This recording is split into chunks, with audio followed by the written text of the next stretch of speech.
Assalamualaikum warahmatullahi wabarakatuh. Halo guys, selamat datang kembali di channel Code 165. Akhirnya kita berjumpa lagi nih guys. Pada episode kedua kan kita sudah membahas bagaimana caranya untuk membuat backend server sederhana menggunakan Python Flash. Di episode 3 ini nggak kalah menariknya lagi guys. Kita akan membahas bagaimana caranya untuk bisa mengkonsumsi data backend Python Flash yang sudah kita buat di episode kedua dengan menggunakan library frontend yang sangat powerful, yang sangat saya sukai, yaitu library React.js. Sebelum kita coding, membuat projectnya, kita ketahui dulu SOP-nya. Yang pertama adalah bahwa video ini adalah kelanjutan dari episode kedua, yaitu memulai API sederhana dengan menggunakan Python Flash ya.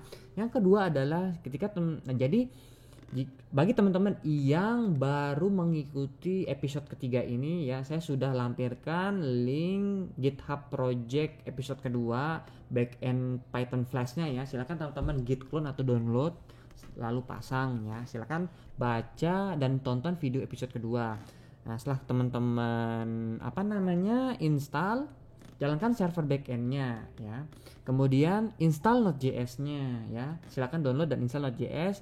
Saya merekomendasikan untuk menggunakan Node.js versi 16. Kemudian install library React.js melalui command npx create strip react strip app spasi nama projectnya, bebas.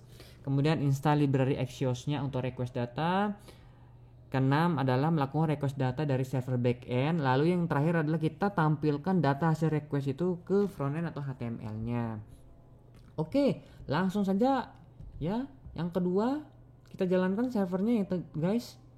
Silakan masuk ke project backend, kemudian arahkan kursor ke address bar-nya, ketikkan cmd, kemudian masuk ke environment-nya dengan cara myenv. Nama environment udah kita bikin ya. Ini ya teman-teman ya. myenv, kemudian ketik script garing activate ya, activate, enter. Tada, kita sudah masuk ke environment myenv ya. Silakan teman-teman jalankan servernya dengan cara ketik python spasi app.py, enter. Tada, server sudah berjalan di port 5000 ya teman-teman. Jadi teman-teman silahkan jalankan servernya dengan cara python spasi app.py ya. Disclaimer ya teman-teman, bagi teman-teman yang ada kendala saat menjalankan servernya ya, kendalanya itu seperti ini: module not found, error, no module name flash. Nah, cara mengatasinya adalah teman-teman install kembali Python Flash-nya dengan cara pip install flash dan pip install flash restful ya teman-teman. Seperti yang saya sudah jelaskan di episode kedua. Silakan teman-teman cari video, tonton videonya. Ini kita sudah jalan ya. Kita lihat dulu gimana sih rupanya. Kita refreshment lagi ya, localhost 5000 API data. Nah, datanya kayak gini teman-teman, kayak gini ya, dalam bentuk list ya. Oke, selanjutnya adalah kita menginstal Node.js. Silakan teman-teman download Node.js di official web resminya. Silakan gunakan Node.js versi 16.17.1 ya. Untuk cara menginstalnya saya tidak cover di video ini. Silakan teman-teman cari aja di Google bagaimana cara install Node.js di Windows atau di Linux ya. Ini saya contohkan ya. Install, silakan di download kemudian diinstal, klik next, habis itu jangan lupa dicentang, klik next, kemudian klik next, jangan lupa di add to path. Nah, kalau Node.js versi terbaru itu ada pilihan kayak gini. Jika muncul pilihan seperti ini, silakan teman-teman jangan klik ini ya, jangan dicentang, ini langsung klik next saja ya. Jangan dicentang ya teman-teman, langsung klik next ya. Habis itu lalu klik install, maka Node.js akan berhasil di reinstall. Klik finish, maka Node.js-nya akan terinstall seperti ini ya teman-teman. Di sini, welcome to Node.js versi 16.17. Oke. Ini Node.js sudah terinstall ya teman-teman. Oke, setelah itu adalah kita menginstal library React.js dengan cara kita install library React.js dengan cara kita membuat project baru namanya project frontend ya teman-teman. Nah, ini project frontend-nya. Biar rapi aja sih projectnya biar enak aja dilihat. Ya, pertama kita masuk ke project front end, kemudian arahkan kursor ke address bar, ke cmd seperti biasa. Lalu kita install dengan cara npx spasi create strip react strip app, nama projectnya namanya itu blog, misalnya blog, bebas mau namanya apa. Ya ini teman-teman bisa skip ya, karena di video ini saya tidak edit. Mungkin saya edit sih sedikit ya teman-teman ya. Ini karena memakan waktu 5 menit ya teman-teman. Jadi saya kasih informasi ya, kenapa saya memilih library React.js ini sebagai library front end saya di project ini. Karena React.js ini adalah library yang dibikin oleh Facebook. Komunitas pengembangnya juga sudah sangat besar dan selalu update. Kemudian juga ini library-nya ini sudah sifatnya SPA, bisa SPA single page application. Apa SPA ini? SPA ini merupakan suatu fitur yang akan membuat aplikasi web kita tuh kayak aplikasi desktop pada umumnya. Jadi kita tidak perlu merefresh, browsernya tidak perlu merefresh, terus ngeload dan lain sebagainya. Dia sudah automatic real time rendering gitulah. Real time rendering, jadi kita kayak ya udah nggak perlu refresh lagi gitu loh, cepet gitu loh, responnya cepet, kerjanya juga gesit dan enak lah intinya.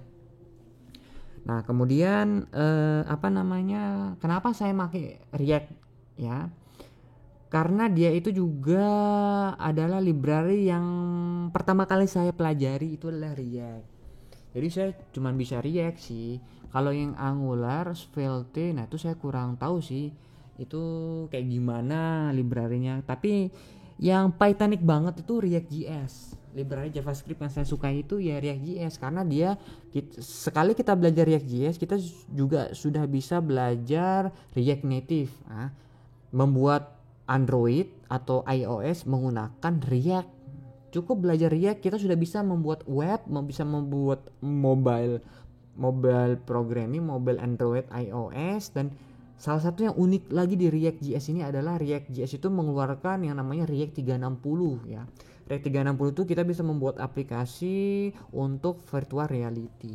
Keren ya teman-teman ya.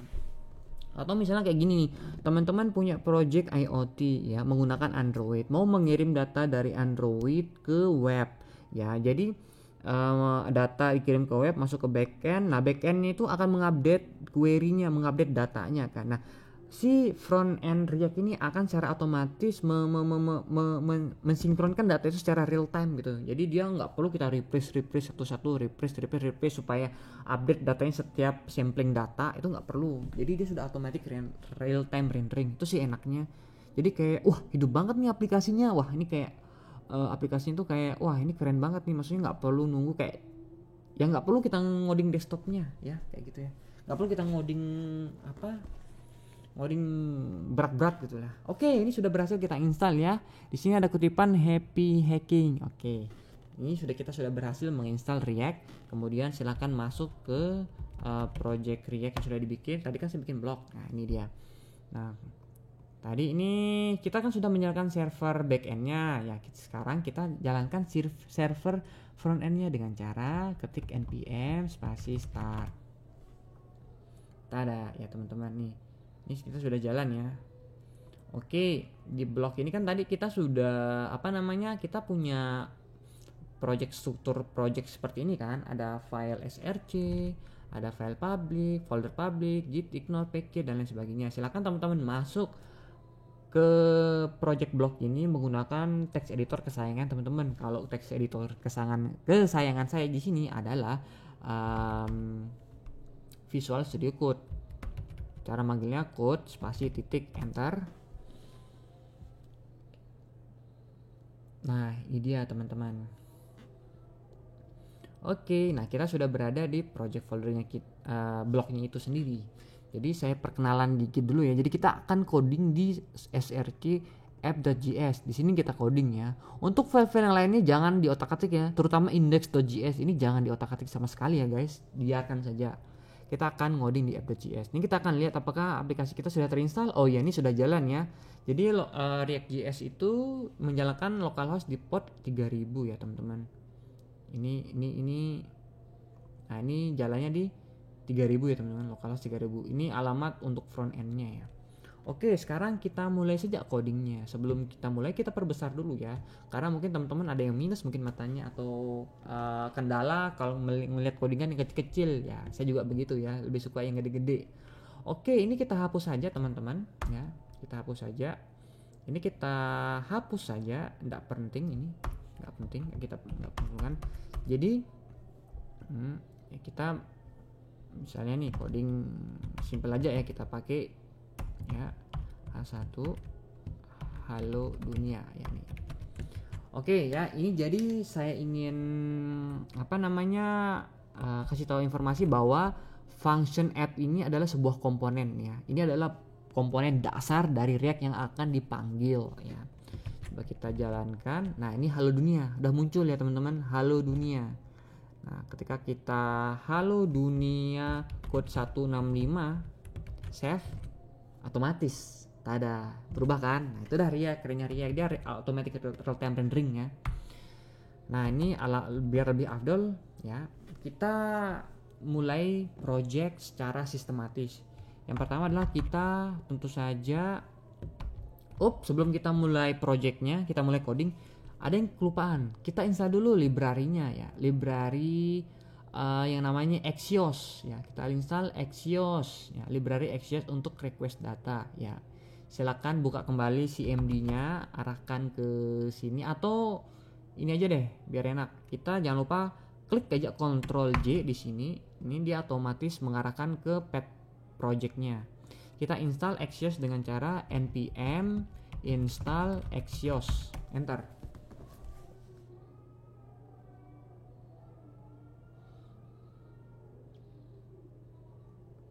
Apakah berhasil? Ya, kita tunggu. Oke, sudah terinstall ya Axios di sini. Nah, setelah kita menginstal library Axios, langkah pertama adalah kita import dulu nih library-nya ya. Import library pending. Yang pertama kita import adalah import React. Import React from, ini aja deh biar cepet, from React ya. Kemudian kita import Axios, import dikit ya. Import Axios from Axios ya. Done ya, berhasil. Kita import library Axios dan React-nya. Kemudian langkah selanjutnya adalah kita ya membuat yang namanya state management. Nah, penting sekali sebelum kita melakukan request data, jadi data itu harus disimpan dalam sebuah variabel yang kita sebut kalau di React ini namanya state management ya. Inisialisasi state management. Nah, state management itu metode yang akan digunakan untuk menyimpan data hasil request dari server ya. Nah, jadi gini cara bikinnya ya. Cara bikin state management itu begini. Jadi cons ya. Jadi di video ini saya menganggap teman-teman sudah menguasai atau memahami minimal lah ya, memahami JavaScript ya, dasar dari JavaScript. Jadi cara bikin state management ya, cons spasi buka kurung siku ya.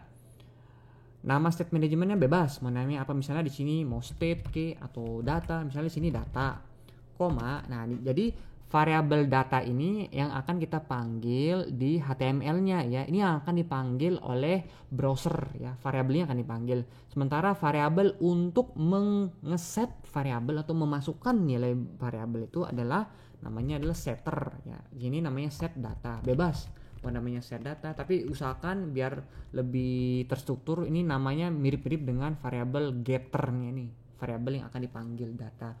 Jadi kita memasukkan data itu, menyimpan data request itu ke dalam set data ya, sama dengan react.useState. Nah, ini untuk membuat state management di React. Nah, ini isinya apa? Ini tuh isinya adalah nilai kosongan. Nilai kosongan itu apa ya? Saya tulis sini nilai kosongan. Nilai kosongannya itu apa? Karena data yang akan kita get itu berupa array, maka di sini adalah array kosongan ya. Nah, kok array? Ya iyalah array, karena kita bisa lihat di sini bahwa ini tuh datanya array ya. Array itu adalah kumpulan dari dictionary atau item Item ini ada 3 item, 3 data, 1, 2, 3, ada 3 item ya. Oleh sebab itu untuk nilai awal ya, nilai kosongan, ini nilai kosongan nilai awalan ya, nilai awal itu adalah list kosong atau array kosong kayak gini ya teman-teman. Oke, langkah selanjutnya nih biar cantik ya. Langkah selanjutnya adalah kita menginisialisasi ya alamat endpoint ya. Jangan lupa disimpan dulu alamat endpointnya apa.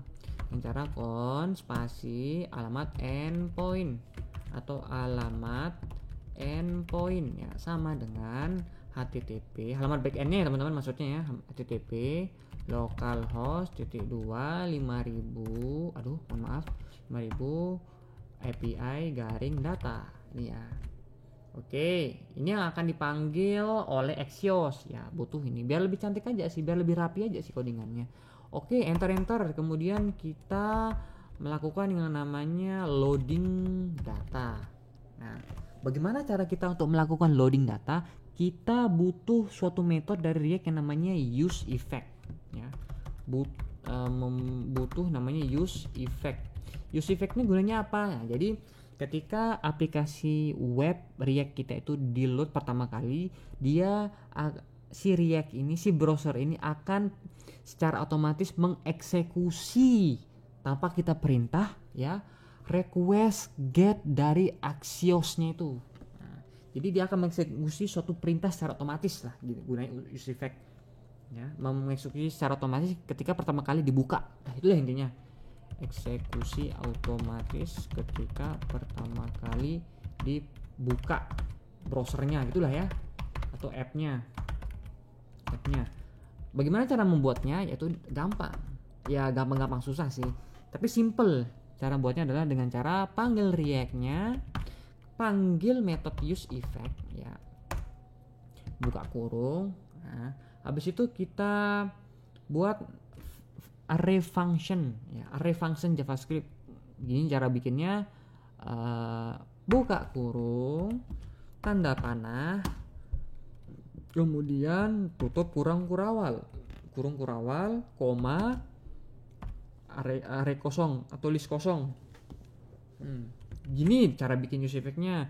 Jadi teman-teman jangan tanya, ini maksudnya apa? Ini kok bisa gini? Jangan tanyakan itu. Yang paling penting adalah teman-teman mengikuti the way-nya, caranya. Oh, begini loh cara bikinnya, begini loh. Jangan utak-atik, oke, teman-teman?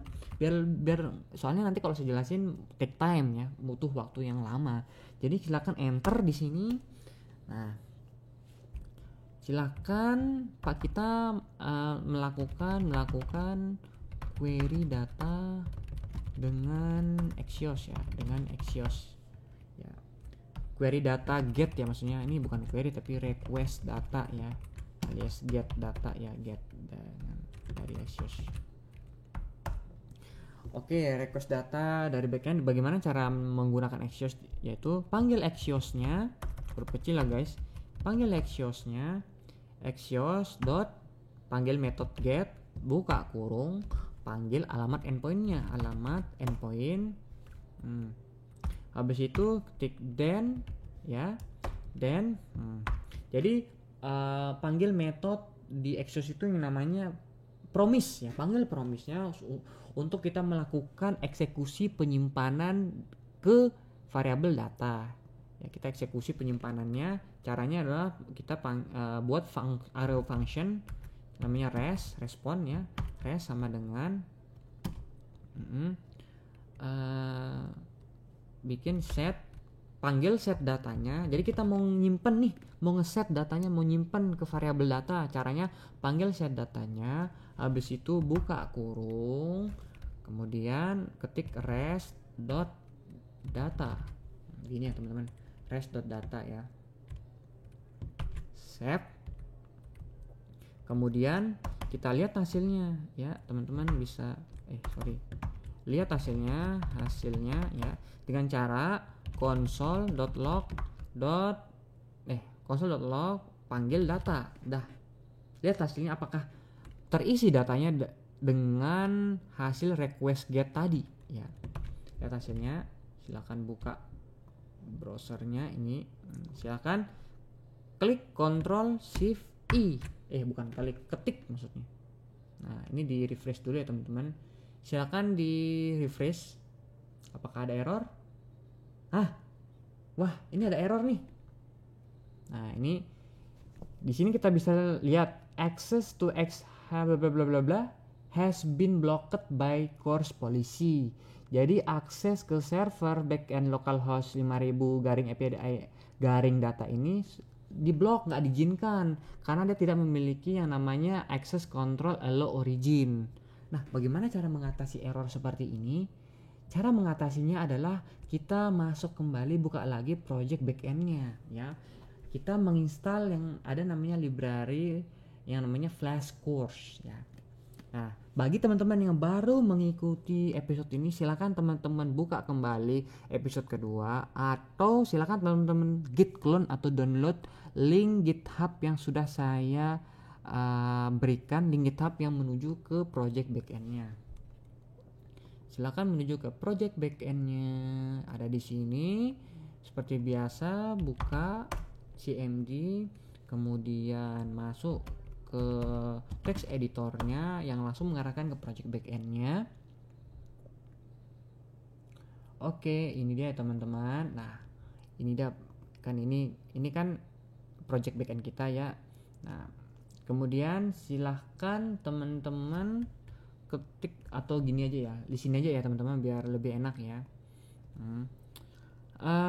Masuk dulu ke environmentnya ya teman-teman, ke environment ya, script, activate, enter. Nah, habis itu silahkan install library yang namanya FlashCore. Pip install FlashCourse, enter. Ya, oke, kita tunggu. Sudah berhasil diinstal ya teman-teman. Ini teman-teman bisa close, kemudian buka projectnya. Ini saya besarin dulu ya biar lebih mantap. Silakan import library FlashCore dengan cara from FlashCourse import course. Setelah itu silakan inisialisasi objek course-nya dengan cara panggil course-nya, buka kurung, panggil app untuk dimasukkan ke parameter course. Gampang, Ctrl S, simpan, silakan teman-teman close ya. Nanti backendnya sudah otomatis dia ngedetek perubahannya ya, dia akan reload secara otomatis ya, karena kita sudah mengaktifkan debug mode sama dengan on. Oke teman-teman, kita buka lagi browsernya, kita hapus dulu, kita clear dulu yang error-errornya, refresh. Tada, berhasil ya. Nah, teman-teman bisa lihat di app.js.221 ini ada 3 nih, bener kan? Nah, ini udah bisa nih guys, sudah berhasil nih. Jadi data kita sudah terreload di sini ada teman-teman ya. Di sini ada image, judul, code, ini sudah berhasil di get oleh React ya teman-teman. Kan datanya begini kan. Nah, ini tampilan console.log di aplikasi React.js-nya. Oke, sekarang langkah selanjutnya adalah kita memanggil get data ini ya. Get data ini kita panggil di React-nya. Nah, ini kita hapus dulu ya teman-teman. Ini cuma debugging doang ya. Debugging, ngelihat apakah berhasil apa enggak sih. Oh, ternyata sudah berhasil. Ini sudah berhasil tersimpan di data ya. Sekarang datanya kita panggil ya. Gimana cara kita manggilnya? Begini ya teman-teman, karena ini dalam bentuk list, berarti kita harus urekkan list itu, kita iterasi. Bagaimana cara kita melakukan looping atau iterasi?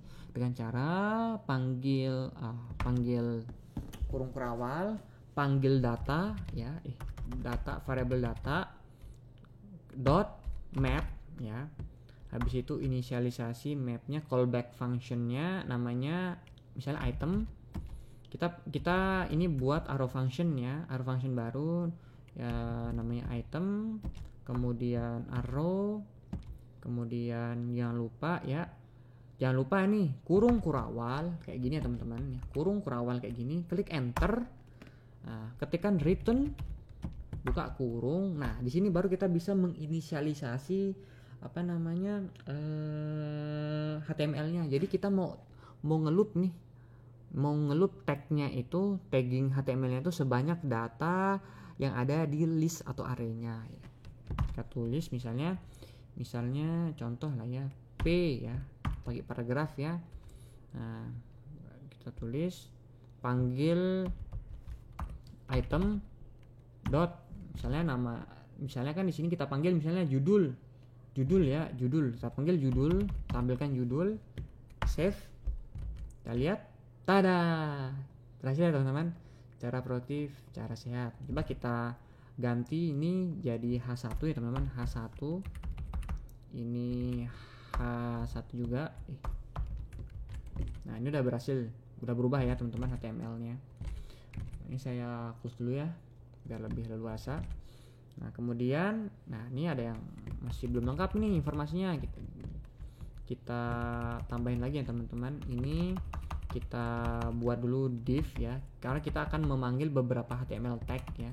Div, kita hapus dulu ya teman-teman, nih enter ya, kita wrap ya, harus di wrap ya, harus ada div ya. Div ini harus wajib ada yang akan membungkus ya, nge-wrap. Kita misalnya panggil judulnya ya, tampilkan judulnya, item dot judul ya. Di bawah judul pasti kan ada kontennya bisa kita pakaikan tagging paragraf ya. Panggil dengan cara begini, item dot content kalau nggak salah ya. Sesuaikan sama ini ya teman-teman, sesuaikan dengan sama, harus sama ya sama ini ya, konten, judul, img harus sama ya. Kalau nggak sama nanti error ya. Item konten. Nah, kemudian gambarnya kita load img, situ misalnya alt, misalnya gambar ya. Jangan lupa src, sumbernya dari mana, dari item.img ya. Situ tutup gini ya teman-teman. Coba kita save, apakah berhasil muncul? Tada, ini dia teman-teman, berhasil kan kita request datanya. Coba kita ganti nih gambarnya, coba nih produktif misalnya, kita cari gambar ya. Ini kita salin di backend servernya guys. Saya gambar mbak-mbaknya ya, gambar ini deh, animasi deh. Ini saya mau ganti gambarnya lebih rapi aja sih. Ini di copy, silakan masuk ke project backendnya ya teman-teman. Saya mau ganti gambarnya ya, code, biar ini agak ada yang kelupaan ini. Ini saya ganti, ini cara produktifnya taruh di sini biar beda gitu ya gambarnya. Kemudian cara sukses, saya cari di sini cara sukses ya. Nah, ini cara sukses, inilah ya, sukses. Ini mah motivator, ini konten-kontennya para motivator ini guys. Jadi copy aja ini, copy ini, ganti ke sini ya teman-teman. Saya ganti. Oke, save. Oke, kita lihat apakah sudah berubah. Kita refresh. Lah, sudah nih guys, sudah berubah ya guys. Nah, sekarang ini kita atur biar lebih cantik lah gambarnya, biar sama lah ukurannya. Kita atur ukurannya dengan cara width ya, panggil width. Kemudian katakanlah misalnya di sini kita pasang 20% ya widthnya. Bisa nggak ya 20% ya? Nah, kayak gini teman-teman. Jadi sama 20% ya. Atau besaran dikit lah. Ya 40 lah. Biar enak. Nah, ini. Jadi cara produktif, cara menjadi produktif, cara sehat kayak begini. Atau mungkin tambahin BR gitu. Biar dia new line ya, biar dia ada jaraknya gitu. Ada jaraknya. Ada jaraknya gitu. Atau biasanya teman-teman kalau bisa manipulasi misalnya diubah urutannya juga nggak masalah sih. Ntar kayak gitu. Nah, ini udah otomatis secara produktif, ada gambar feature image, ada deskripsinya. Nah, ini kita sudah berhasil ya teman-teman untuk request data dari backend ke front endnya. Selamat ya teman-teman, kalian sudah bisa memulai project full stack web. Bagaimana cara membangun web yang sederhana, bagaimana caranya membangun front end yang sederhana, dan bagaimana cara mengkomunikasikan yang dua-duanya itu. Oke, ya, kita cukup sampai sini dulu ya cara untuk memulai front end menggunakan React.js ini. Nah, saya ucapkan terima kasih ya teman-teman sudah menyaksikan episode ini. Semoga teman-teman ada bisa mendapatkan manfaat yang lebih dari menonton video ini. Nantikan video-video selanjutnya, kelanjutan dari video ini di episode-episode selanjutnya di channel Code 165. Silahkan like dan subscribe channel ini bagi kalian yang belum subscribe. Link project backend itu sudah saya cantumkan di deskripsi. Silakan teman-teman git clone atau download. Nantikan di episode selanjutnya hanya di Code channel channel ke 165. Dadah, bye bye, sampai jumpa di episode selanjutnya ya teman-teman. Assalamualaikum warahmatullahi wabarakatuh.